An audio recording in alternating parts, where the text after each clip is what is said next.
Welcome, everyone. This is Pilot Needles, and you're listening to LOTRO Players News, where we take a look at the latest news in LOTRO and hear LOTRO players.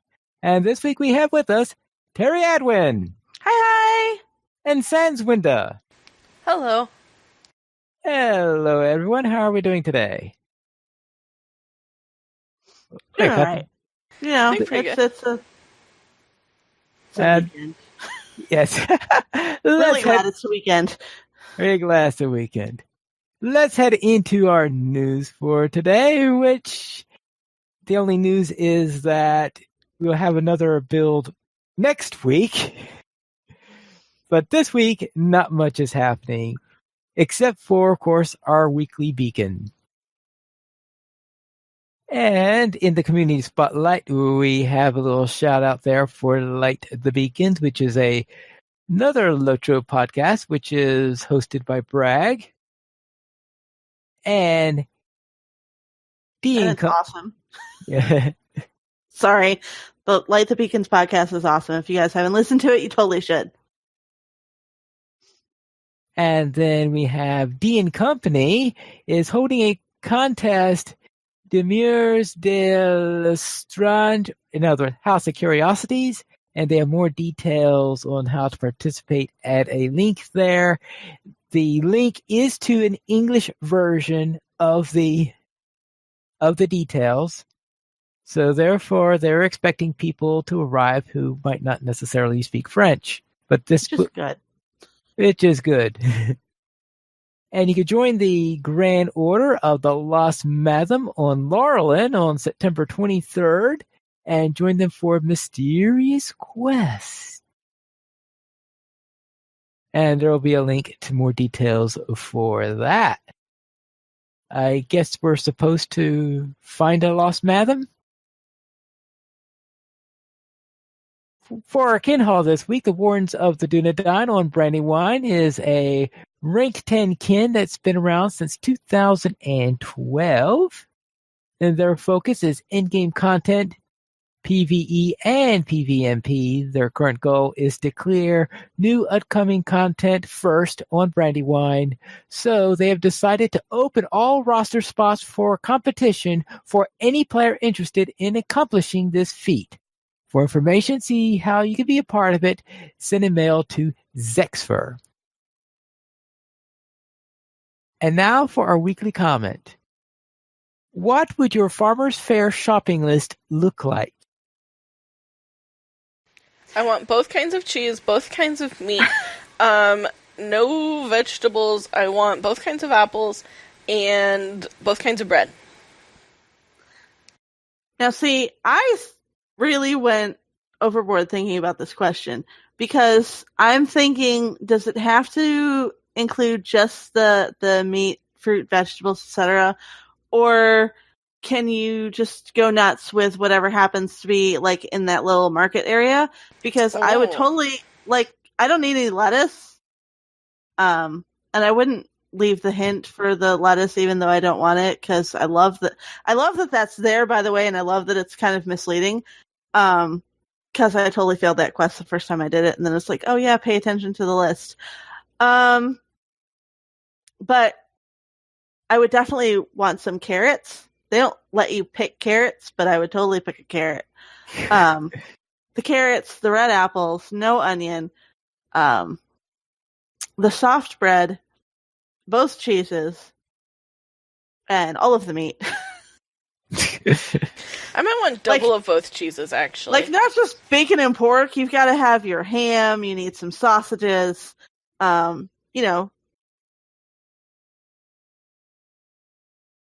beer, obviously. Lots of beer. I didn't see any in the market, but there's definitely got to be some there somewhere. Those hobbits are way too happy. So sometimes you want to be able to pass out more of it to some of them to get them to actually cooperate with the quest you're trying to accomplish. That's true. We, again, have a lot of sober hobbits. Oh, you're running into sober hobbits. All Somebody's been watering down the beer. Oh, well. Anyway, when I saw this, because I haven't done the Farmer's Fair in the last few years, The only thing I could think, what my shopping list look like? Empty.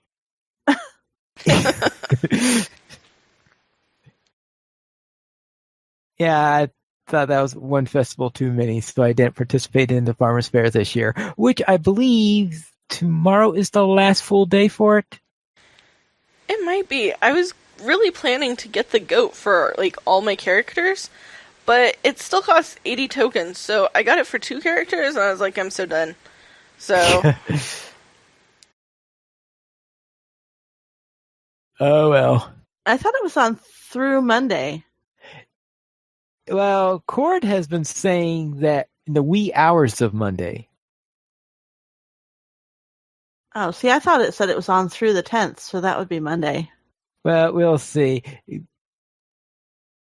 I will suggest that you do not bank on it being there, but if Cordovan was mistaken by a day there, then I'm sure no one will mind if it was on there for an extra day. But if you're listening to this podcast after it's been posted on LOTRO Players News, it's either done with or you've got only a few hours left. Right. And Fibro Jedi is doing Volume 1 Epic Questing on the Bjorning, and this is for the fan site news. And the road goes ever on with Gravity 42. We also have videos for the Moose in Middle Earth with the Gussie Moose.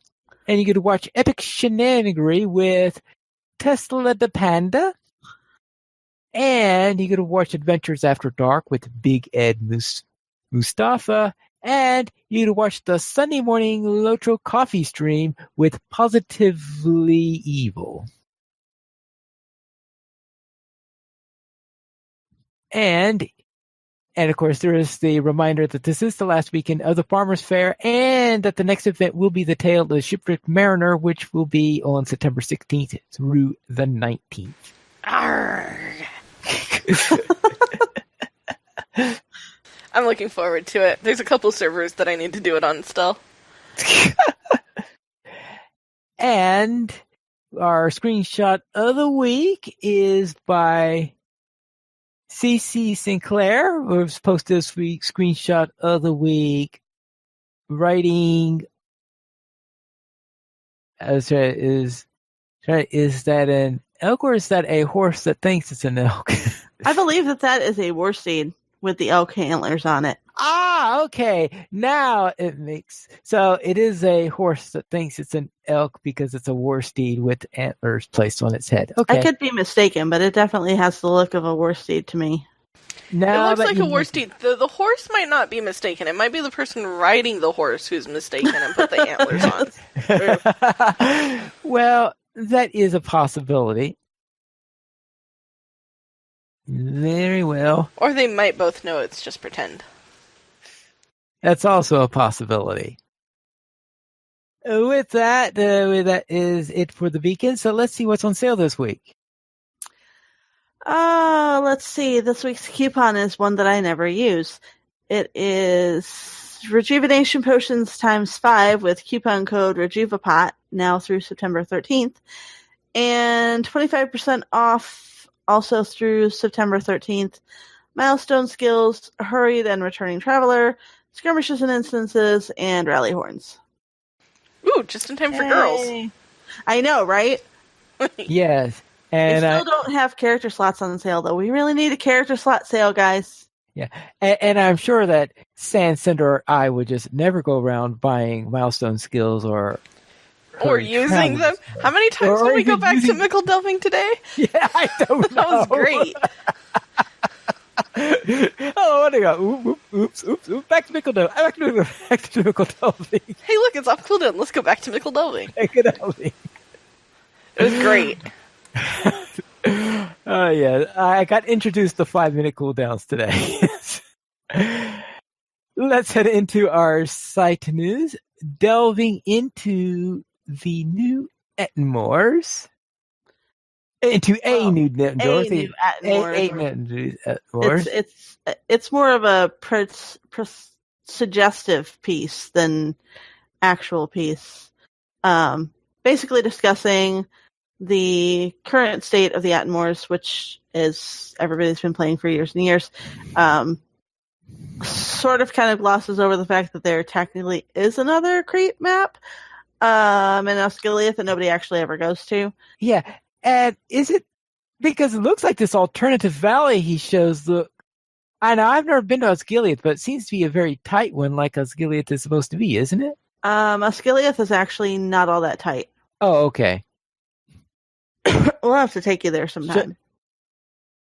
You have enough trouble getting me to any PvP zone. Look, we can take you on a freep. It's safe to go to Osgiliath because nobody goes to Osgiliath. Except the one time that we take Pineleaf, it'll be full of whoever's on the opposite side just to prove us wrong. It'll be like the one time that we see any enemy players there. The one time we actually go to Osgiliath, it'll be full of the other side.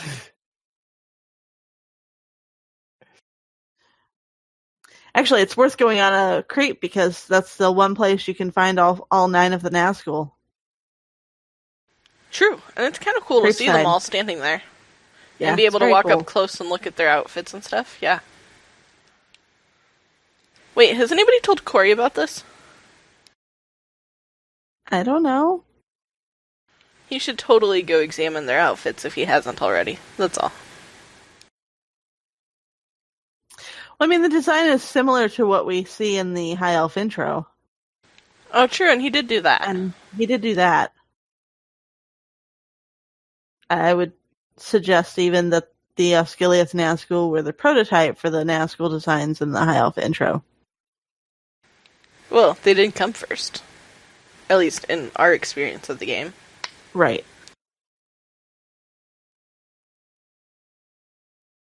So, therefore, these are then his suggestions for what to do with the Enamors to, I presume, to increase the encounters, make it harder to hide? Well, and to redraw interest, which admittedly interest is down because the balance is not there right now. And I think that's a big part of why nobody's in the Atmores at the moment is because balance is really, really not there. Groups are broken, and they'll fix them after they get done balancing the freight classes, which makes sense. I mean, you need to have one side balanced to figure out how you're going to balance the other side against it. So that was something that was commented on the last time Druid's Fire did a interview of Severlin. Right. Like, tiny comment, but it was there. Is there a new player question of the week?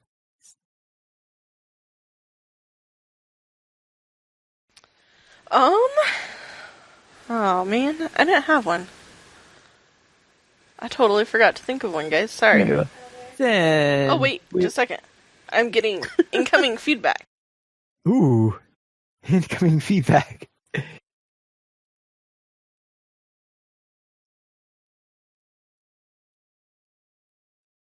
Question being formulated.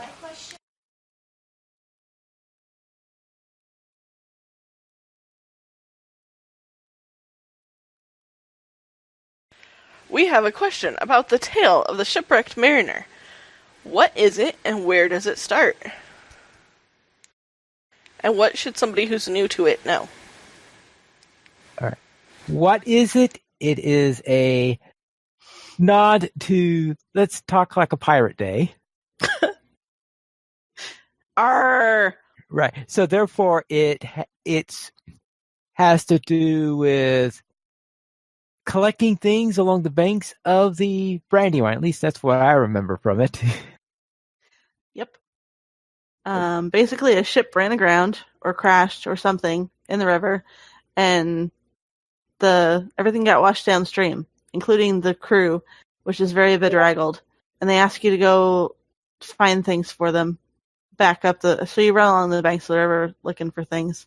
One of the best things to know about this event is, because we can't really call it a festival because it's not a festival, it's an Right. event. Best thing to know about this event is that whatever you pick up is actually account wide, so you only really have to do it on one character to accumulate a bunch of stuff.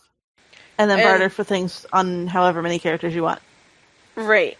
And what you're bartering for is mostly cosmetics, so if you are low on inventory or storage space, like I am, if one character picks it up and sticks it in your wardrobe, everybody has access to it. Right. But you might want to take a character who has space to do so. But you can collect the things, like the barter things, on anybody, because it goes in your barter wallet. Right. And you can find some of the things without bartering for them, too, if you're lucky. But... yeah, but then they're bound to character. But they're bound to character. Yeah, and it's just outside of Buckland where it starts, right? And it goes down to Evendom, to the shipwreck in the middle of the water. Yeah, that's about it there. Yeah, just south of Buckland, on the other side of the road. And there's some fun piratey cosmetics. Eye patch. If you don't have the eye patch, that's where you get the eye patch. And there's a hat with a wig. You guys should just go check out all the cool cosmetics. You look like a Corsair when you do this, don't you? Not necessarily. The Corsairs can tend to look like maybe they could have been in a circus as well. Well, you do have a point there. And you definitely don't get their run speed boost. That would be awesome if you could get it, because they run around as fast as my war steed.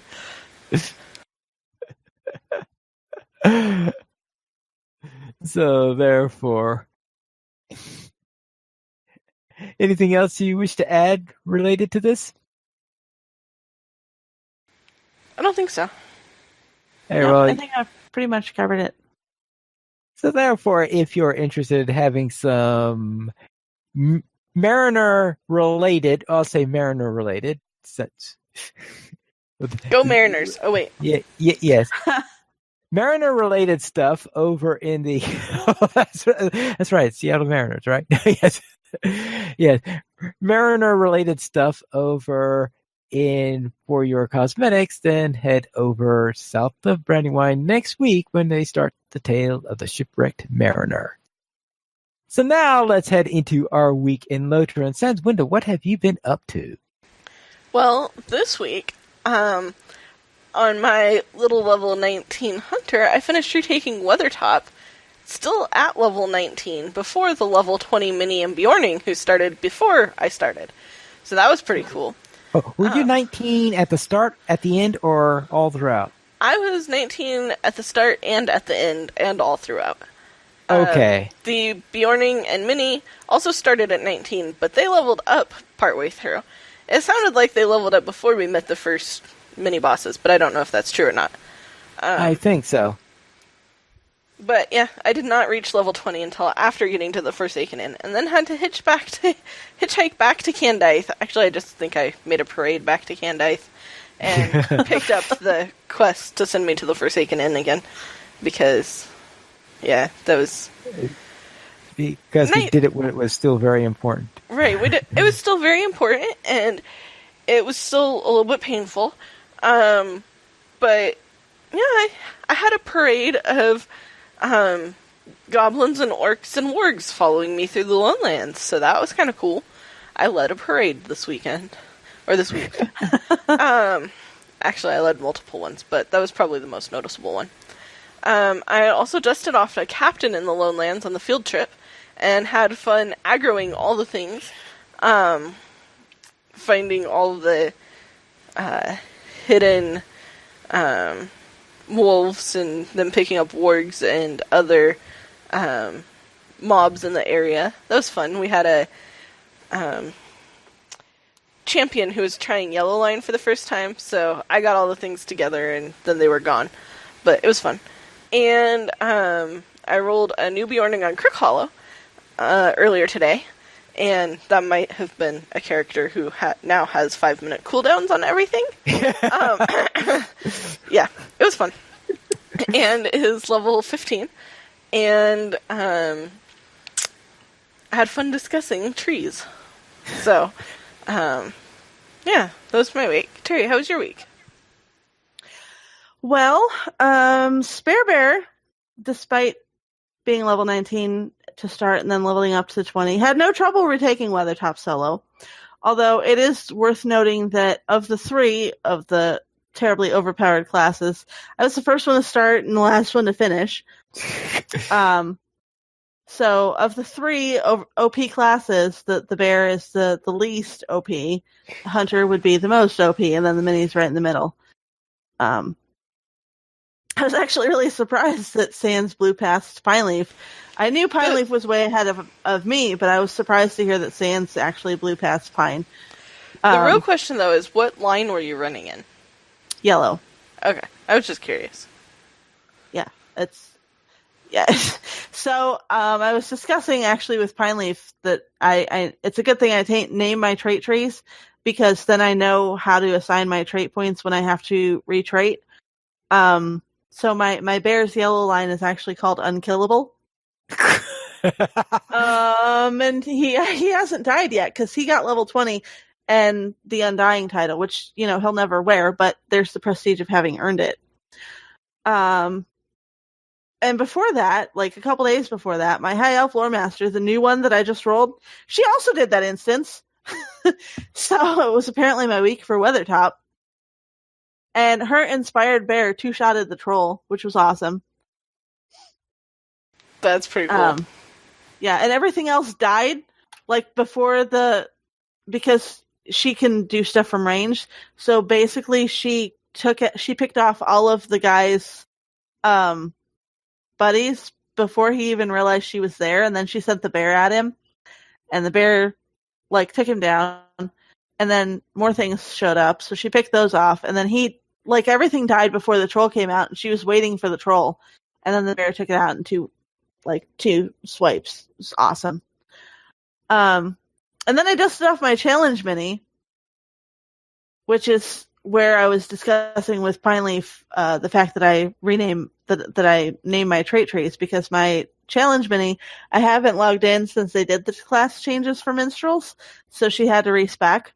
And it's really easy to do when you name your red line Soloist. Because Angry Hands, you only really heal yourself, so she's Soloist. Her other line was a yellow line, and that one's called Chorus Girl. So, and Pineleaf, so I was basically Pineleaf's backup singer going through Western Gondor, and remembered how much I love Western Gondor. I love Western Gondor. It's actually one of my favorite zones in the game. Holds a special place in my heart because it was the first time I was ever at cap level when new content came out, so I was able to actually go into it on the first day. I've never been that excited to go into new content since. I don't have to do this. I don't have to rush through this right away. It'll be there. I've got time. Yeah, Western Gondor was not like that. It was I've got to do all of the things. It's the first time I've ever been through all of the things. Yeah, and I got to witness Pineleaf meeting Jajax, because it turns out that quest where you go into the tavern and have this instance isn't a solo only quest. So I got to go in and watch that, which was great because his Bjorning fainted in one spot and disappeared, and then reappeared, fainted again in another spot. It was it's pretty funny to witness. So yeah, Pineleaf, how was your week? All right, well, I'll begin on Gladden, where I participated in the Gladden Teeter Parade. This was something by the Rangers of the West Kinship, where there was an announcement that was posted, it was either last Sunday or Monday, where they said, This Friday, we have the Tater family reunion, and the idea there is apparently a lot of members on the Rangers of the West have alts with the name Tater in their name. So I decided to create a new character called Pine Tater, a burglar, Of course. Of Is it a course. Hobbit burglar? Yeah, Hobbit burglar, of course. Yeah, of course. So Okay. therefore, and I decided this would be my opportunity because since I have traditionally used Yellow Line for burglars, and of course I have the Moria burglar who is Blue Line, so I thought, all right, let me have a crack at Red Line. So therefore, I'm trying out this character on it. I reached level 22 because when they announced the family reunion, they say you should be at least level 20 because after we all get together and have our family celebration, we're going to do a couple of skirmish raids, and obviously you need to be at least level 20 to do that. Right. So therefore, we paraded around Bree, went all around, holding up kites. So I'm sure there are some people wondering who are these people with all these weird names walking around in the middle of Bree. We went all the way around the Bree, started at the skirmish camp, went around down to the ponies, looped around, and then finished up back at the skirmish camp. Then we ran Tuckborough and Gondaman. So it was rather, because we had a rather wide variety of ranges. We had a couple there who were level, we had, I think, a level 20, a couple of level 21s. We ran the skirmish at 25. I think we had, so most of us were in our 20s. We had a couple at 34. And then we had this hunter who was, if we're really in trouble, call in the big guns. Because if he was firing at everything, it would have been a 5-minute instance with absolutely nothing interesting for anyone else because he was 115. So I think there were one or two times where things had gone south where we called him in, but usually we ran it with him as little as possible. There was one time where things were a little... Oh, that's right, because our first encounter was, we have all these people who haven't done this size of a skirmish before, and our first lieutenant was, I can't remember what the other one was, but one of them was the Priest of Vengeance. And of course, if you haven't faced the Priest of Vengeance before, you don't know, oh, what are those swirly blades around? Oh, those look cool. Let's attack that guy. Oh, Yeah, let's attack that guy. Not that I've ever had those thoughts before or anything. Or, yeah. Yeah. Yes.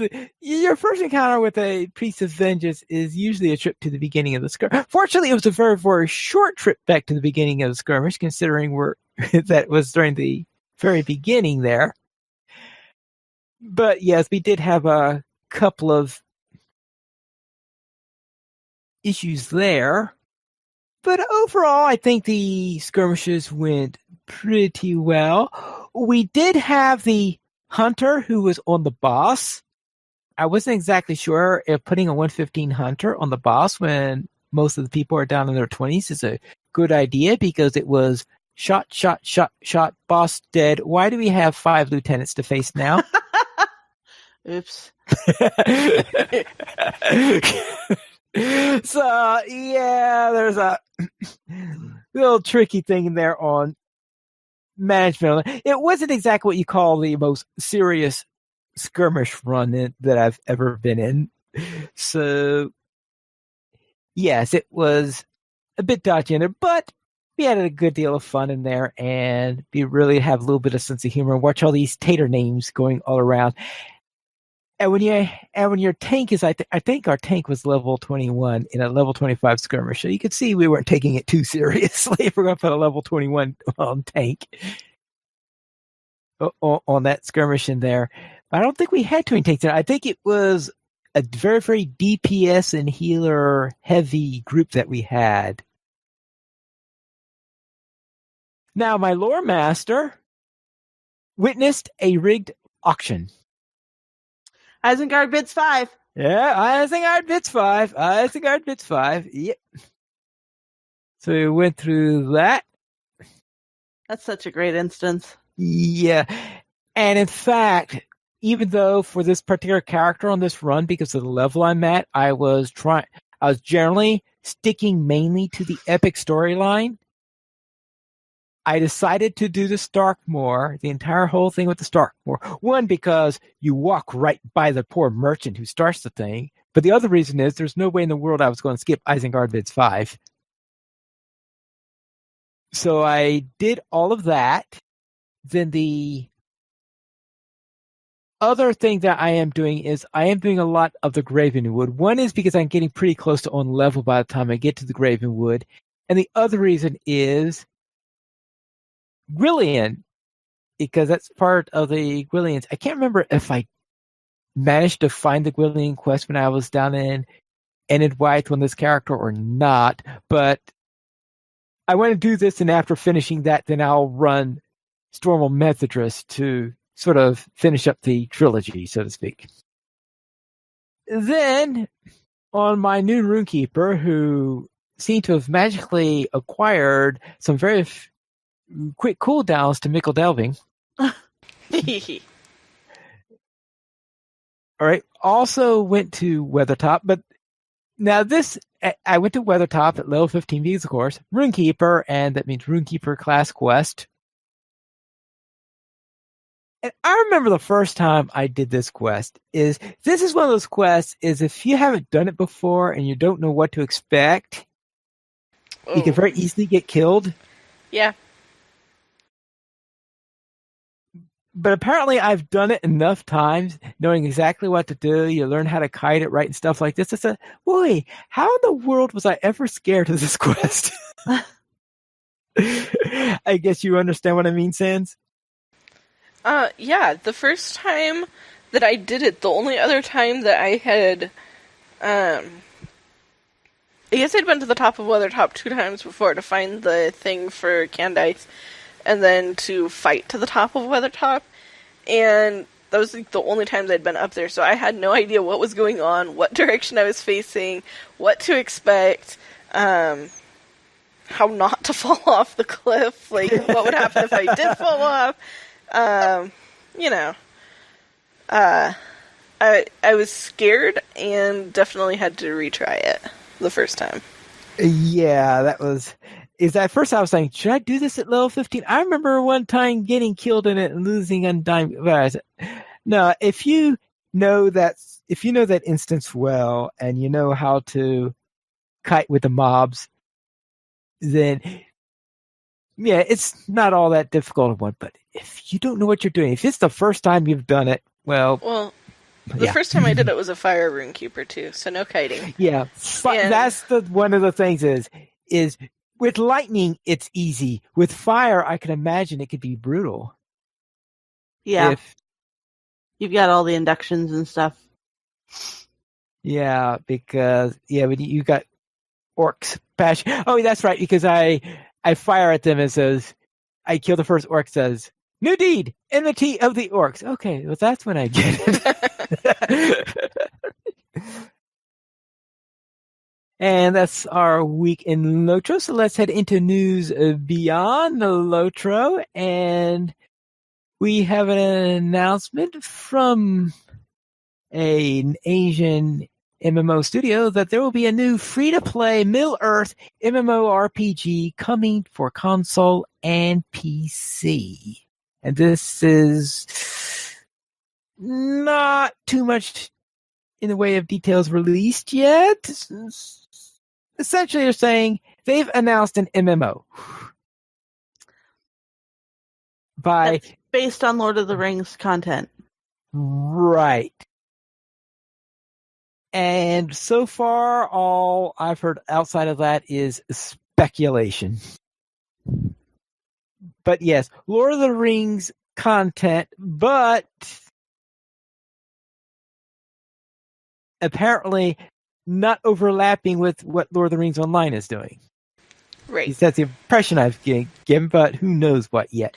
Because it's supposed to be set before the events of the books. So, I don't know. And then apparently the press release also adds that players will explore lands, people, and creatures never before seen by fans of the Tolkien universe, which, okay. But that might be a little challenging if you've I mean, are they aware of what all we've seen in Lord of the Rings Online? Yeah, that does sound rather strange. You say experience with Lord in regions of Middle Earth during the years leading to the events of Lord of the Rings. Unless they're like planning to do something in Numenor or Beleriand or something like that. Which could be cool. I'm not sure how it's going to work in an MMO, but it could be cool. Yeah, because all right. See, yeah, okay, Frederica. It's just very head scratchy right now. Yeah, because I'm just wondering because the licensing officer at Middle Earth Enterprises added that bit about. Let's see. We are extremely pleased to work with Athland Games to create a new immersive game experience, exploring the epic regions of Middle Earth during the years leading to the events of the Lord of the Rings. Atlan's game will allow millions of Middle-earth fans throughout the world a unique opportunity for fellowship and epic exploration. So it sounds like to me that, I mean, and of course, people have been speculating on what they mean before the events of the Lord of the Rings. Yeah, I mean, so apparently, down in the comment section, somebody left a comment that there was an article that they read somewhere else that somebody had commented that the game was not going to have the race of man in it. Where they got that information at is I don't know. Yeah, apparently it said something along the lines of you won't see human characters from the Lord of the Rings in our game. Okay, but you know, men have been around a while, right? Like, like men weren't just new things that just happened right before Lord of the Rings. It's so it's a little, like I said, it's a little head scratchy. Hold it.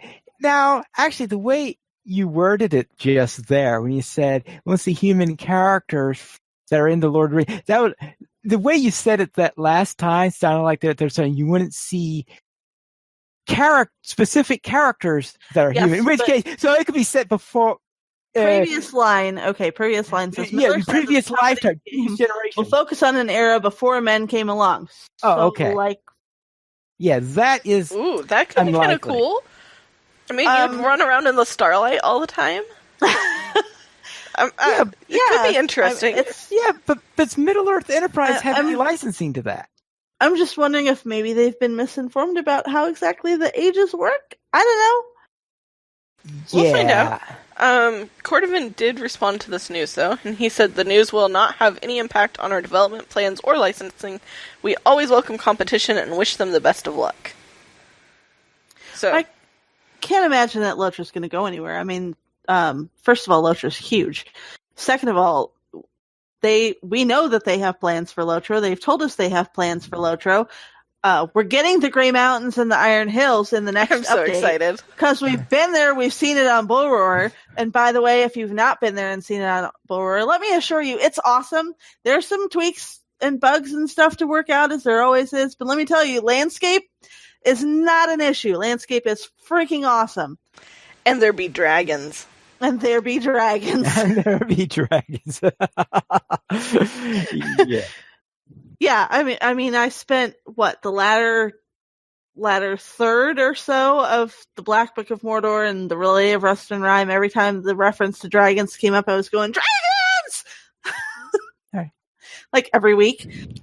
Now, I have a question. I don't know if any of you are up to date on this, but I remember 10 years ago, if you said the words Asia and free-to-play game in the same sentence, it usually meant something very dreadful that made the grind in LOTRO look like nothing.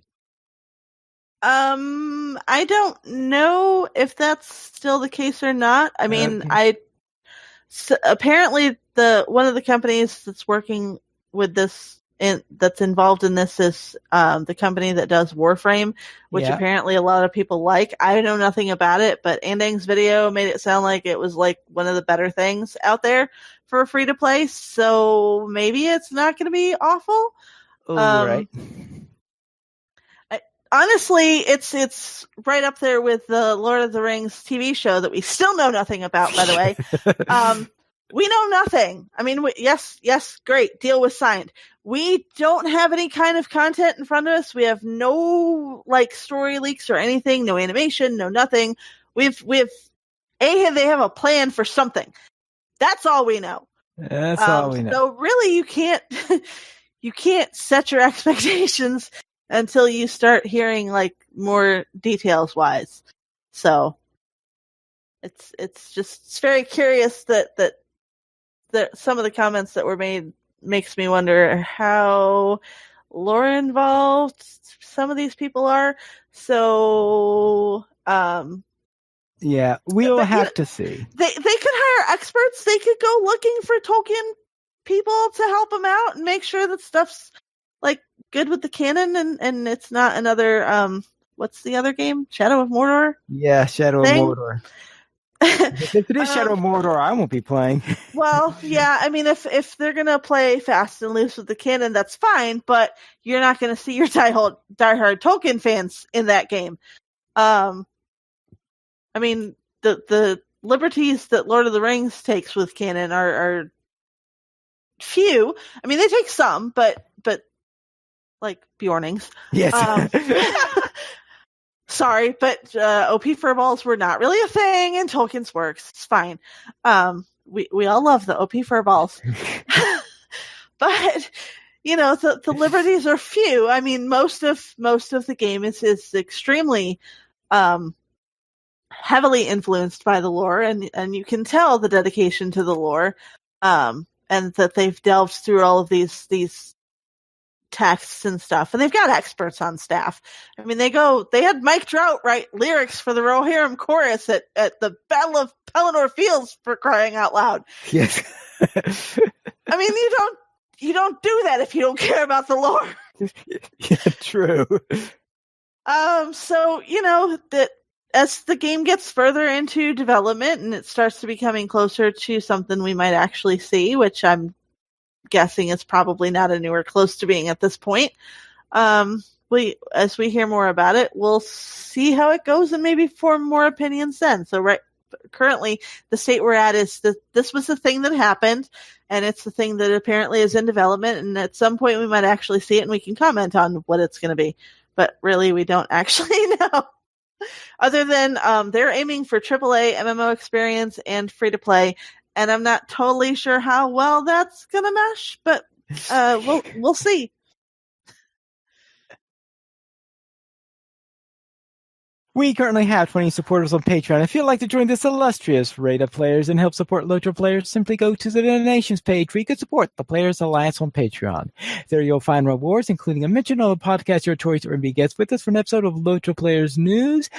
But I should note that Drac will be announcing the updates for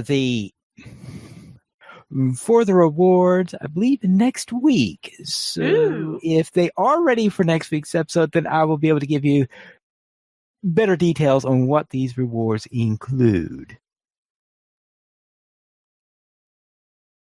We did not receive any emails this week, but if you'd like to send us one, you can send it to podcast@lotroplayers.com. You can also follow us on Twitter, the Players Alliance @PlayersAlliance, Lotro Players @LotroPlayers, Ariandis @Ariandis, Piney at Piney Needles, Sanswinda @Sanswinda, and Terry Edwin @Terry Edwin. We currently have 4 shows. Every Monday at 8:30 p.m. U.S. Eastern Time, we have DDO Players News. Every Saturday at 8:30 p.m. U.S. Eastern Time, we have LOTRO Players News. Every other Thursday at 9:30 p.m. U.S. Eastern Time, we have XP Quest. And on the first Tuesday of each month at 9:30 p.m. U.S. Eastern Time, we have Chromatic Bits. You can join us for our shows at LOTROPlayers.com/live. And that is all for tonight. And this is Piney Needles reminding you to skirmish responsibly.